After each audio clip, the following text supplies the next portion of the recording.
اعوذ باللہ من الشیطان الرجیم بسم اللہ الرحمن الرحیم الحمد للہ رب العالمین الرحمن الرحیم مالک یوم الدین ایاک نعبد و ایاک نستعین اہدنا الصراط المستقیم صراط الذین انعمت علیہم غیر المغضوب علیہم ولا الضالین صدق اللہ العلی العظیم۔ اس سے پہلے کے بیان میں حقیر نے یہ کہا تھا کہ ہم کے کیا کیا فائدے ہیں، تعریف کرنے کے کیا کیا اور کہاں کہاں ہمیں فائدے حاصل ہوں گے۔ وسعت رزق یعنی رزق بہت زیادہ بہت ہی وسعت کے ساتھ حاصل ہوگا، چاہے وہ علم کا رزق ہو، چاہے وہ حکمت کا رزق ہو، چاہے وہ تجارت کا رزق ہو، چاہے جس طرح کا بھی رزق ہو، ہر طرح کے رزق میں اللہ حمد اور تعریف کرنے سے برکت عطا کرے گا۔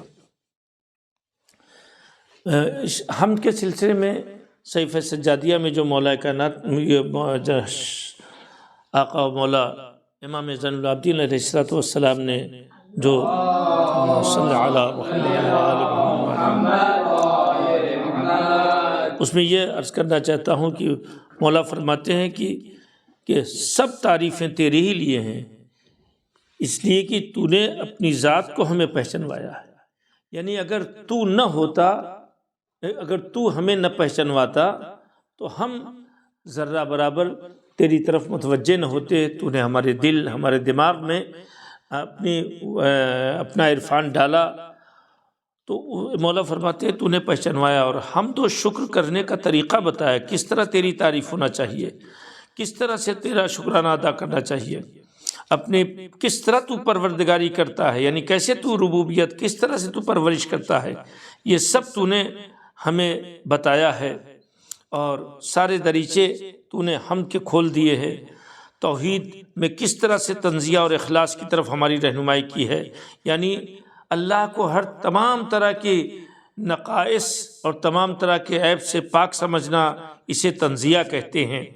اور اخلاص یعنی اللہ کے بارگاہ میں ہمارا خالص رہنا، توحید کے سلسلے میں ایسا نہ ہو کہ اللہ کو بھی مان رہے ہیں، اس کے ساتھ ساتھ کسی اور کو مان رہے ہیں۔ تو ایک حمد کے ذریعے سے اللہ نے ہمیں کہاں کہاں متوجہ کرایا ہے کہ ہمیں اس بات کی طرف توجہ دینا چاہیے کہ ہم کس طرح سے اللہ کے حمد کریں، حمد اور اس کی توحید کے قائل ہوں کہ کسی کی بھی شرکت اس میں نہ ہو۔ ہم ہر کام میں اپنے اللہ کو سمجھیں کہ اللہ ہمارا ہر کام میں دخیل ہے اور ہر کام کو پائے تکمیل تک پہنچانے والا ہے۔ اب اس کے بعد فرماتے ہیں مولا کہ ایسی حمد، ایسی تعریف کہ جس کے ذریعے ہم اس کی تمام پیدا کی ہوئی چیزوں میں سے ہم گزاروں میں زندگی بسر کریں، یعنی جو کچھ بھی اس نے پیدا کیا ہے، ہم یقیناً یہ بالکل طے ہے کہ ہم اس طرح سے ہم نہیں کر سکتے جیسا حضور اکرم صلی اللہ علیہ وسلم یا خاصان خدا نے اس کی حمد کی ہے۔ وہ تو مقام محمود پر پہنچے ہوئے ہیں، یعنی جو اس طرح سے حمد کی ہے کہ وہ تمام اختیارات، وہ سارے پاورز جو قابل حمد ذات کے پاس ہیں، اس طرح کی تمام چیزیں مقام محمود تک پہنچنے والوں کو ملتی ہیں۔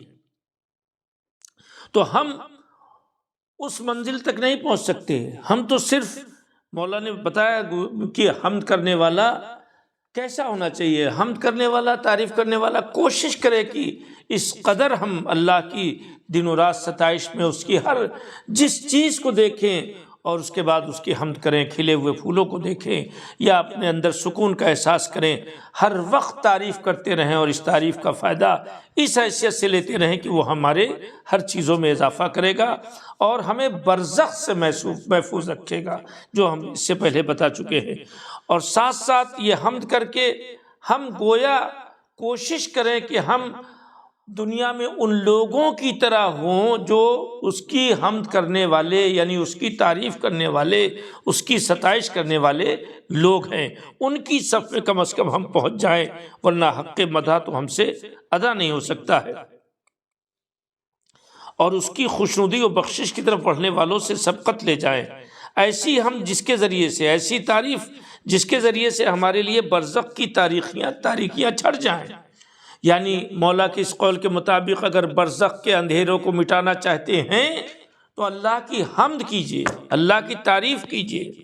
نماز پڑھیے تو یہ نہ سمجھیے ایک سورہ یاد ہے بس رٹتے ہوئے چلے گئے، بسم اللہ الرحمن الرحیم کہیں، اس کے معنی کو ذہن میں مجسم کریں۔ حمد کی بات کریں تو اس میں اللہ کی تعریف، اللہ کی نعمتیں، اللہ کی چیزیں، وہ جس زبان سے نماز پڑھ رہا ہے اس زبان کا چلنا ہی قابل حمد ہے کہ اللہ نے ہماری زبان کو چلایا ہے۔ تو ایسی خوشنودی اور بخشش کی طرف بڑھنے والے بنے، ان حمد کرنے والوں میں سے رہیں، زندگی بسر کریں کہ جو اس کی خوشنودی حاصل کر لیں اور برزخ کی پریشانیوں سے اور اس کے اندھیروں سے بچ جائیں، اور جو ہمارے لیے قیامت کی راہوں کو آسان کر دے اور حشر کے مجمع عام میں ہماری قدر و منزلت کو بلند کر دے، یعنی اس طرح سے ہماری حمد ہو، ہم ایسے حمد کرنے والے لوگوں میں ہم شامل ہوں کہ جو قیامت تک کے پہنچنے کے جو راستے ہیں، جو مشکلات برزخ میں آنے والی ہیں، ان تمام منزلوں سے ہم آسانی سے گزر جائیں۔ جس دن ہر ایک کو اس کا بدلہ دیا جائے گا، جس دن ہر ایک کو اس کے تمام کیے کی جزا اور سزا دی جائے گی، ایسی موقع پر حشر کے عالم میں ہماری قدر و منزلت کو تو بڑھا رکھنا۔ یعنی مولا فرما رہے کہ اگر حمد کر رہا ہے اللہ کی انسان تو محشر میں بھی اٹھے گا تو عزت کے ساتھ اٹھے گا۔ محشر میں جو اٹھایا جائے گا، محشر میں لایا جائے گا تو عزت کے ساتھ لایا جائے گا۔ اس کا مطلب یہ ہے کہ ہم جسے ہم ہلکی سی بات سمجھتے تھے، برزخ سے بچنے کا ذریعہ، محشر میں عزت دار انداز میں بلند ہونے کا ذریعہ حمد ہے اور تعریف ہے اللہ کی، ہمارے لیے وسعت رزق کا ذریعہ، چاہے علم کا رزق ہو، چاہے ہنر کا رزق ہو، چاہے تحقیق کا رزق ہو، چاہے تجارت کا رزق ہو، سارے رزق میں اللہ تعریف کرنے والوں کے وسعت کر دیتا ہے، بڑھا دیتا ہے، بہت زیادہ پھیلاؤ عطا کر دیتا ہے، اور ساتھ ساتھ وہ ہمارا شمار حمد کرنے والوں میں وہ کرنے لگتا ہے اگر ہم نے واقعی معنوں میں اخلاص کے ساتھ حمد کی ہے۔ تو اس طرح سے حمد کا مرحلہ جو ہے ہمارے ساتھ یہ اس وقت پورا ہوگا جب ہم اس کا رزلٹ دیکھیں گے۔ اور میں نے ابتدائی درس میں یہ کہا ہے کہ قرآن یا سورہ حمد یا بسم اللہ پڑھنے کا مطلب یہ ہے کہ چونکہ قرآن نور اور روشنی ہے تو ہمارے اندر نور اور روشنی پیدا ہونی چاہیے، اور اس کا اثر ہمیں پتہ چلنا چاہیے کہ ہمارے اندر تبدیلی ہو رہی ہے۔ میں نے درس قرآن اسی لیے شروع کیا ہے، یہ نہیں مطلب ہے کہ ہم کو قرآن کے لفظیں یاد کرانا ہے، معنی اور تفسیر، بلکہ اس کو پڑھ کے سن کے اس کو عمل میں لانے کی کوشش کرنا ہے۔ لہٰذا تفسیر، بہت سے لوگ ایسے ہوتے ہیں جو تفسیر یا قرآن سے اپنے عقیدے کو ملانے کی کوشش کرتے ہیں، حالانکہ ہم کو اپنے پوری زندگی کا مرکز قرآن کو قرار دینا چاہیے۔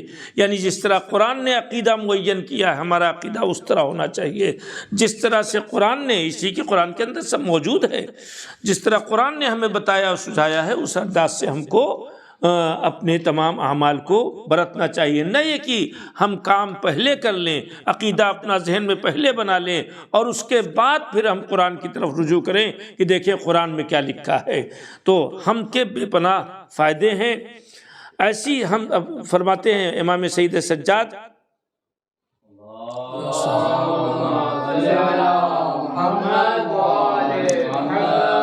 جس دن ہر ایک کو اس کے کیے کا بدلہ دیا جائے گا، جس دن ہر ایک کو اس کے کیے کا بدلہ دیا جائے گا، اس دن عزت کے ساتھ اٹھانا۔ جس دن کوئی دوست کسی دوست کے کچھ کام نہ آئے گا اور نہ ان کی مدد کی جائے گی، اس کا مطلب یہ ہے کہ اللہ کی حمد کرنے والا ایسا ہوگا کہ اس کا دوست کوئی نہ کوئی ضرور ہوگا، اس لیے کہ محشر میں کوئی کسی کی مدد نہیں کر سکتا۔ وہاں پر اگر اللہ کی حمد کرنے والے ہیں تو حامدین کے ساتھ ان کا شمار ہوگا، حمد کرنے والوں کے ساتھ ان کا شمار ہوگا، ان کو شمار کیا جائے گا اور اس سے ان کو فائدہ حاصل ہوگا۔ اب اس کے بعد امام فرماتے ہیں کہ ایسی حمد جو ایک لکھی ہوئی کتاب میں ہے، جس کے مقرب فرشتے ہمیشہ حفاظت کرتے رہتے ہیں ہماری طرف سے بہشت بری کے بلند ترین درجات تک بلند ہو۔ اب امام فرماتے ہیں کہ اس طرح کی حمد ہماری ہو کہ جو ایک لکھی ہوئی کتاب میں موجود ہے، ایسی لکھی ہوئی کتاب میں موجود ہے جس کی حفاظت پر، جس کی سیکورٹی پر مقرب یعنی جو اللہ سے قریب فرشتے ہیں، ان فرشتوں کو اس پر حفاظت پہ رکھا ہے۔ یعنی اللہ کی حمد ایک ایسا خزانہ ہے جس کو دنیا کی کسی دولت سے، جس کا مقایسہ اور قیاس نہیں کیا جا سکتا۔ تو حمد الہی کی طرف ہم توجہ کریں، اللہ کی تعریف پر توجہ کریں۔ اللہ کی تعریف کے ذریعے سے ہم کو بے پناہ خزانہ حاصل ہوگا۔ ہم اتنے زیادہ ہمارا ذہن بدل گیا ہے کہ ہم مکانات کی تعریف اپنے کر کے سن کے خوش ہوتے ہیں، اپنے بیانات کی سن کے خوش ہوتے ہیں، اپنے خوبصورتی اور تجمل کو دیکھ اور سن کر کے خوش ہوتے ہیں۔ اور اللہ کا چاہنے والا وہ ہوتا ہے کہ جو ہر مرحلے میں صرف اور صرف اللہ کی تعریف کرتا ہے کہ جو کچھ ہمارے پاس ہے پالنے والے وہ سب تیرا ہے، وہ سب تیری ہی بدولت ہے، وہ سب تیری ہی ذریعے سے ہے، اور جس کو تمام خاصان خدا نے پیش کیا ہے۔ اللہ ہم سب کو اس انداز سے اور ایسے حمد کرنے والوں میں شامل فرما جیسا امام نے حمد کرنے والوں کی صفت بیان کی ہے۔ صلی اللہ علیہ محمد وآلہ الطیبین الطاہرین المعصومین۔ اللہم صلی علی محمد وآل محمد، اللہم صلی علی محمد وآل محمد، اللہم صلی علی محمد وآل محمد۔ لا حول ولا قوة الا باللہ العلی العظیم۔ اعوذ باللہ من الشیطان الرجیم۔ بسم اللہ الرحمن الرحیم۔ درس نہج البلاغہ، اور اس میں امام علی علیہ السلام کی وہ وصیت جو امام حسن علیہ السلام سے مولا نے فرمائی ہے جنگ صفین سے لوٹ کر، اور جو ہر بیٹے کے لیے بہت ہی زیادہ زندگی گزارنے میں مددگار ہے۔ لہٰذا اس وصیت کو ہم نے پہلے پڑھنے کی کوشش کی، اور یہ بچوں اور خود اپنی تربیت کرنے میں یہ وصیت بہت ہی مددگار ہے۔ مولا فرماتے ہیں وَأَمْسِكْ عَنْ طَرِيقٍ إِذَا خِفْتَ ضَلَالَتُهُ فَإِنَّ الْكَفَّ عِنْدَ حَيْرَةِ الضَّلَالِ خَيْرٌ مِّن رُكُوبِ الْأَهْوَالِ وَأْمُرْ بِالْمَعْرُوفِ تَكُنْ مِنْ أَهْلِهِ وَانْكِرِ الْمُنْكَرَ بِيَدِكَ وَلِسَانِكَ وَبَايِنْ مَنْ فَعَلَهُ بِجُهْدِكَ وَجَاهِدْ فِي اللَّهِ حَقَّ جِهَادِهِ وَلَا تَأْخُذْكَ فِي اللَّهِ لَوْمَةُ لَائِمٍ وَخُذِ الْغَمَرَاتِ لِلْحَقِّ حَيْثُ كَانَ وَتَفَقَّهْ فِي الدِّينِ وَعَوِّدْ نَفْسَكَ التَّصَبُّرَ عَلَى الْمَكْرُوهِ وَنِعْمَ الْخُلُقُ التَّصَبُّرُ فِي الْحَقِّ وَأَلْجِ نَفْسَكَ فِي الْأُمُورِ كُلِّهَا إِلَى إِلَٰهِكَ فَإِنَّكَ تُلْجِئُهَا إِلَى كَهْفٍ حَرِيصٍ وَمَانِعٍ عَزِيزٍ وَأَخْلِصْ فِي الْمَسْأَلَةِ لِرَبِّكَ فَإِنَّ بِيَدِهِ الْعَطَاءُ وَالْحِرْمَانُ وَأَكْثِرِ الْإِسْتِخَارَةِ وَتَفَهَّمُ وَصِيَّتِي وَلَا تَذْهَبَنَّ عَنْهَا صَفْحًا فَإِنَّ خَيْرَ الْقَوْلِ مَا نَفَعَ وَاعْلَمْ أَنَّهُ لَا خَيْرَ فِي عِلْمٍ لَا يَنْفَعُ وَلَا يُنْتَفَعُ بِعِلْمٍ لَا يَحِقُّ تَعَلُّمُهُ۔ صلوات پڑھتے محمد والے محمد۔ اللہم صلی علی محمد وآل محمد۔ مولا نے اس سے پہلے جس کا جو ترجمہ میں نے پیش کیا تھا اس میں یہ بتایا تھا کہ انسان کو اپنے دل کو زندہ رکھنے کے لیے زہد کی طرف توجہ دینا چاہیے، اور واعظ اور نصیحت سننا چاہیے، اس کے ذریعے سے دل زندہ ہوتا ہے، اور اللہ اور یقین کے ذریعے سے سہارا لینا چاہیے، یہ سب، اور موت کے یاد کرنے سے اس کو قابو میں رکھنا چاہیے۔ یہ ساری باتیں ہوتے ہوتے اب گفتگو یہاں تک پہنچی۔ وہ وقت دور نہیں ہے کہ تمہارا بھی شمار انہی لوگوں میں ہونے لگے جو بڑی بڑی عمارتیں بنا کے چلے گئے تھے مگر کھنڈرات میں تبدیل ہو گئی۔ یہ مولا اس لیے کہہ رہے ہیں کہ ذہن میں یہ رہے کہ دنیا اور دنیا کے مکانات اور دنیا کے تجملات کی طرف توجہ ہماری نہ رہے، دنیا کی نمائش، دنیا کی آرائش، ان کی طرف توجہ رہے جن لوگوں کی رہتی ہے۔ ان کے لیے ضروری وہ کھنڈرات میں جائیں کہ سب کچھ بنانے والے بڑے بڑے محل وہ سب آج کہاں ہیں پتہ نہیں، اور ان کے محل کھنڈرات میں تبدیل ہیں۔ لہٰذا اپنی اصل مولا فرماتے یہ سب حالات دیکھنے کے بعد اب تمہیں چاہیے کہ اپنی اصل منزل کا انتظام کرو اور اپنی آخرت کا دنیا سے سودا نہ کرو۔ مطلب یہ ہے کہ دنیا میں رہ کر آخرت کا انتظام، چھوٹی سی لائف، چھوٹی سی زندگی جو دنیا کی 60-70 سال، 80 سال، 90 سال، 100 سال کی، اس لائف کے لیے ہم بہت پریشان ہوتے ہیں۔ اس گھر کے آرائش، زیبائش، ان تمام چیزوں کے لیے ہم بہت پریشان ہوتے ہیں۔ یقیناً جو چیزیں آرام کی ہیں، زندگی میں آرام کی چیزیں فراہم ہونی چاہیے، اور اس لیے فراہم ہونا چاہیے کہ ہم اللہ کی عبادت اور اطاعت کے لیے ان چیزوں کو حاصل کر رہے ہیں، اور مخلوق کی خدمت کے لیے ان چیزوں کو ہم حاصل کر رہے ہیں۔ تو آخرت جب یاد رہتی ہے تو انسان دنیا کی طرف لو لگانا بند کر دیتا ہے، اور جتنا زیادہ دنیا کی طرف لو لگائے رہے گا اور اسی عالم میں اس دنیا سے چلا جائے گا تو برزخ کی منزل اتنا ہی زیادہ اس کے اوپر سخت ہوگی۔ اپنی آخرت کا دنیا سے سودا نہ کرو، یعنی دنیا کے چکر میں آخرت کو بیچ نہ دو، آخرت کو سیل نہ کر دو۔ جو چیزیں جانتے نہیں ہو اس کے متعلق بات نہ کرو۔ آج ہمارے معاشرے میں یہ برس پھیلا ہوا ہے کہ ہر آدمی ہر مسئلے میں بولنے کے لیے تیار ہے، ہر آدمی، ہر جوان، ہر بوڑھا ہر مسئلے میں بولنے کے لیے تیار ہے۔ مولا نے فرمایا کہ جس کو جانتے نہیں ہو اس کے متعلق بات نہ کرو۔ اس کا مطلب، جاننے کا مطلب یہ ہے اگر کسی چیز کے بارے میں زبان کھولنا ہے تو اس کی پوری گہرائی، گہرائی، اس کے آگے پیچھے، اس کے خامیاں، اس کی خرابیاں، اس کی اچھائیاں، ہر طرح سے جب تک جانچ پرکھ نہ لو تب تک زبان نہ کھولو۔ یہاں ہم سنی سنائی باتوں کو، اور کبھی کبھی تو یہاں تک ہو جاتا ہے جو نہ کسی نے کہی ہے نہ کسی نے سنی ہے، وہ بات بھی ہم بغیر کسی دلیل اور بغیر کسی سمجھ کے کرتے رہتے ہیں۔ تو مولا فرماتے ہیں کہ خبردار، وہ جو چیز نہیں جانتے اس کے بارے میں کچھ بات نہ کرو، جس کا تم سے تعلق نہیں اس کے بارے میں زبان نہیں لاؤ۔ اپنے کام سے کام رکھنا چاہیے۔ آپ کا جو ٹارگٹ ہے، آپ کا جو ہدف ہے، آپ کا جو ایم ہے، آپ کا جو لچ و مقصد ہے، ہم کو اس کی طرف نگاہ رکھنا چاہیے۔ آپ ہر ایک میں تعلق، ہر ایک چیز میں دخل ہے آپ کا۔ ہمارے معاشرے میں ایسا ہو گیا، ہر آدمی سیاسی بننا چاہتا ہے، ہر آدمی بڑا بزنس مین بھی بننا چاہتا ہے، ہر آدمی بڑا علاج کرنے والا بھی بننا چاہتا ہے، ہر آدمی مولوی عالم بھی بننا چاہتا ہے، ہر آدمی بہت پڑھا لکھا بھی دکھائی دینا چاہتا ہے، لیکن وہ کسی چیز میں اسپیشلسٹ نہیں ہے، وہ کسی چیز میں آگے نہیں بڑھ رہا ہے۔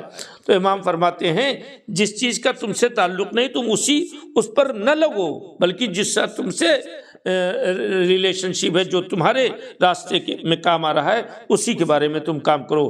بزنس کر رہے ہو تو بزنس آگے بڑھاؤ، اور کوئی ہنر حاصل کر رہے ہو اس میں ہنر میں آگے بڑھو، کوئی لیاقت حاصل کر رہے ہو تو اس لیاقت میں آگے۔ خبردار، جن چیزوں کا کوئی تعلق تم سے نہیں ان کے بارے میں زبان نہ ہی لاؤ۔ جس راستے میں بھٹک جانے کا خطرہ ہو یا شبہ ہو کہ کہیں بھٹک نہ جائیں، اس راستے میں قدم نہ اٹھاؤ۔ یہ کتنا اچھا جملہ ہے۔ چاہے بزنس کا راستہ ہو، چاہے جو بھی راستہ ہو، جہاں بھی بھٹکنے کا امکان ہے، بھٹکنے کا مطلب سب سے پہلا یہ ہوتا ہے جہاں سے دین ہمارا خطرے میں پڑ رہا ہو تو اس راستے کو فوراً بدلو، اس لیے کہ وہاں سب سے بڑا دشمن شیطان بیٹھا ہے۔ اور ظاہری طور پر بھی یہ بتایا گیا ہے کہ ہمیشہ سیف سائڈ اختیار کرو، ہمیشہ محفوظ راستہ اختیار کرو۔ تم جانوروں اور بہیموں ان تمام چیزوں سے اپنے کو بچاؤ گے تبھی آگے بڑھو گے، تبھی ترقی کرو گے۔ اس راہ میں قدم نہ اٹھاؤ، کیونکہ بھٹکنے کی پریشانیاں جو نہیں جانتے ہو، جس میں بھٹکنے کا خطرہ ہے، جب بھٹک جاؤ گے تو بھٹکنے کے بعد پریشان ہو گئے۔ آدمی بھٹک گیا، جو راستہ آدھے گھنٹے کا تھا بھٹک گیا، ادھر ادھر پوچھ رہا، کئی گھنٹے بھٹکتا رہا۔ تو بھٹکنے کی پریشانی سے بچنا اگر ہے تو جس راستے کو نہیں جانتے ہو، جس میں بھٹک جانے کا خطرہ ہے، تو خبردار اس راستے پہ نہ چلیے آپ۔ اس لیے کہ بھٹکنے کی پریشانیاں دیکھ کر قدم روک لینا خطرہ مول لینے سے بہت اچھا ہے۔ ہم خطرہ نہ بول لیں بھائی، ہم بھٹکیں گے جب تو پھر خطرہ نہ بول لیں۔ نیکی کی تلقین کرو، نیکی کی تلقین کرتے رہو، ایک دوسرے کو نیکی کرنے کے لیے کہتے رہو، اور برائی سے روکنے کے لیے بھی کہتے رہو۔ تو نیکی کی تلقین کا فائدہ کیا ہوگا؟ جتنا زیادہ تم نیکی کی طرف تلقین کرو گے اتنا ہی زیادہ تمہیں اپنی طرف نگاہ جائے گی کہ ہم، خدا کرے کہ ہم جیسے نیکی کی ہدایت کر رہے ہیں کوئی ایسا نہ ہو کہ میرے اوپر انگلی اٹھا دے، کہیں ایسا نہ ہو اللہ کی ذات پہ کے نگاہ میں ہم گرے ہوئے ہوں۔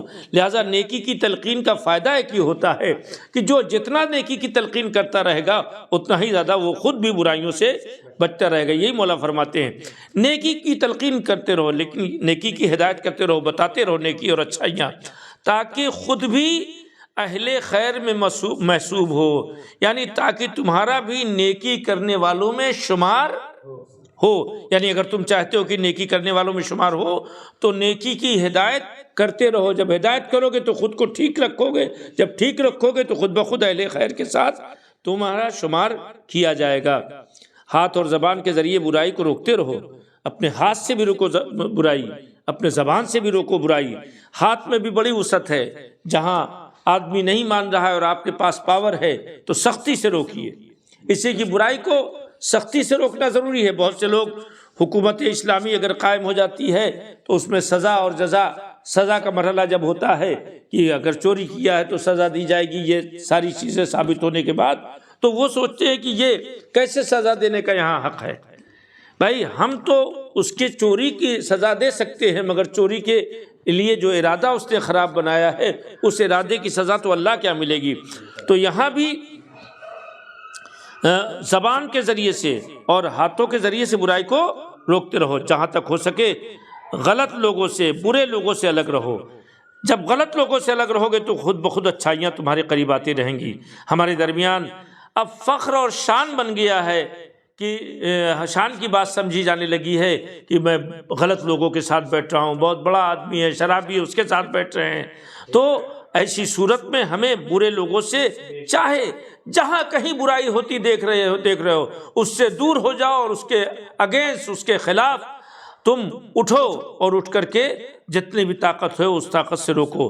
خدا کی راہ میں جہاد کا حق ادا کرو، اور یہ کام کرو گے تو گویا تم نے خدا کی راہ میں جہاد کا حق ادا کیا ہے۔ اور اس کے بارے میں کسی ملامت کرنے والی کی ملامت کا اثر نہ لو۔ ظاہر ہے کہ جب تم نیکی کی ہدایت کرو گے، ہاتھ اور پیر سے بھی نیکی کو روکو گے، اپنے عمل سے نیکی کو روکو گے، اس میں جہاد کے لیے اٹھو گے، تو بہت سے لوگ جو اس کے اپوزٹ ہوں گے تو اس میں برائی کریں گے، ملامت کریں گے، تو آپ اس سے افیکٹڈ نہ ہوئیے، اس سے متاثر نہ ہوئیے، اثر نہ لو۔ حق جہاں ہو سختیوں میں پھاند کر اس تک پہنچ جاؤ۔ حق اور سچائی جس جہاں بھی ہو تو وہاں آپ کتنی بھی پریشانیاں ہوں اس کو پھاند کر کے حق تک پہنچ جائیے۔ اس کو دقتیں، اب روزہ ہے، روزہ حق سمجھتے ہیں تو آپ ساری پریشانیاں جھیل کر کے، برداشت کر کے روزہ رکھ رہے ہیں، تو ظاہر ہے کہ گویا آپ ایک حق کو، حقیقت کو آپ پا رہے ہیں۔ نئی پریشانیاں برداشت کرتے تو اس حق کو بھی آپ حاصل نہیں کر سکتے۔ ہاں، جھیل جانے کے، ہاں اس تک پھاند جاؤ۔ دین میں سوجھ بوجھ پیدا کرو، بصیرت سے کام لو، اپنے عمل کو سوچو۔ جو دین کے نام پہ بھی عمل ہو رہا ہے اس میں بھی بڑی خرابیاں ہو رہی ہیں۔ بے بصیرت کام، جس میں زیادہ فائدہ ہے ادھر کم توجہ ہے، جس میں کم فائدہ ہے بلکہ نقصان ہے اسے دین سمجھا جا رہا ہے۔ میں مثالیں نہیں دوں گا، اس لیے کہ مثالیں ایسی سخت ہیں جو آپ کے اوپر، ہمارے اوپر بہرحال ایک پریشانی کا سبب بنے گی۔ بہت سے دین ایک کام ایسے ہیں جو دین نہیں ہیں، جو شریعت نہیں ہے، لہذا سوجھ بوجھ سے چونکہ عمل نہیں ہوتا تو دین نہیں بنتا۔ سوجھ بوجھ سے اگر عمل نہیں ہوگا تو ہم لوگوں کو ڈھکیل کے جا کے تابوت کی زیارت کریں گے، اور اگر سوجھ بوجھ دینی بصیرت کے ساتھ عمل ہوگا تو یہ سوچیں گے دوسرا زیارت کر لے، ہم نہ کر پائیں تو بھی کوئی حرج نہیں۔ سوجھ بوجھ سے اگر آپ طواف پہ رہیں گے، طواف کریں گے، تو اگر حجر اسود کو بوسہ نہ ملا تو نہ صحیح، ہم دور سے بوسہ لے لیں گے، لیکن دوسروں کو ہم بوسہ لینے میں آگے بڑھیں گے۔ تو لیکن ہم ایسا کرتے نہیں۔ جب ایسا کریں گے نہیں تو اس کا مطلب ہماری دینی سوجھ بوجھ کم ہے، لہٰذا اس دینی سوجھ بوجھ کو آگے بڑھانا چاہیے۔ سختیوں کو جھیل لے جانے کے عادی بنو۔ ہمارا معاشرہ آج کل آرام طلب ہو گیا ہے، ایک ایک جملے پر گفتگو ہے. ہمارے معاشرے میں جوان بوڑھا بچہ سب آرام طلب ہو گئے. نتیجہ یہ ہے کہ ہماری قوم جو بہت آگے ہو سکتی تھی وہ ابھی بہت پیچھے ہے. تو ہمیں چاہیے کہ سختیاں جھیلیں، ہر مرحلے میں مشکل پسند بنیں، پریشانیوں کو برداشت کریں، اور جب پریشانیاں برداشت کریں گے تبھی راحت و آرام استقبال کے لیے آئیں گے، ورنہ نہیں آئیں گے. حق کی راہ میں صبر کرنا اور شکر کرنا بہترین سیرت ہے. حق کی راہ میں چاہے جو پریشانیاں آ جائیں، چاہے جو دقتیں آ جائیں، ان سب کو برداشت کرنا. اب آپ دیکھیں کربلا والوں کا مرحلہ کہ کربلا والوں نے حق کی راہ میں معصومین کی بات نہیں کرتا، اصحاب کو دیکھیے، سب کے سب حق کی راہ میں صبر و شکیبائی کے ساتھ رہے. نتیجہ یہ ہے کہ آج دنیا بھی ان کی بہتر گزری کی ساری دنیا میں ان کا ذکر ہے، اور آخرت میں تو تمام جنت ان کی مشتاق بنی ہوئی ہے. ہر معاملے میں اپنے کو اللہ کے حوالے کر دو، کیونکہ ایسا کرنے سے تم اپنے کو ایک مضبوط پناہ گاہ میں. اب اس جملے کو میں روکتا ہوں اس لیے کہ اس جملے پہ تفصیل سے گفتگو ہوگی. رب کریم سے دعا یہی ہے کہ ہمارا اس درس کے خلاصے کے شکل میں ہمیں جو نصیحتیں خاص طور سے کوٹ کی ہیں مولا نے، ان نصیحتوں پر عمل کرنا چاہیے، اس لیے کہ یہ سب ترقی کی راہ پر لے جائیں گی. ایسی ترقی جس کا سلسلہ صرف دنیا تک نہیں رہے گا، آخرت میں بھی سربلندی اور عزت کا سبب بنے گا. دنیا میں بھی ہماری اعلیٰ رہے گی اور آخرت بھی ہماری اعلیٰ رہے گی. والسلام علیکم ورحمۃ اللہ وبرکاتہ.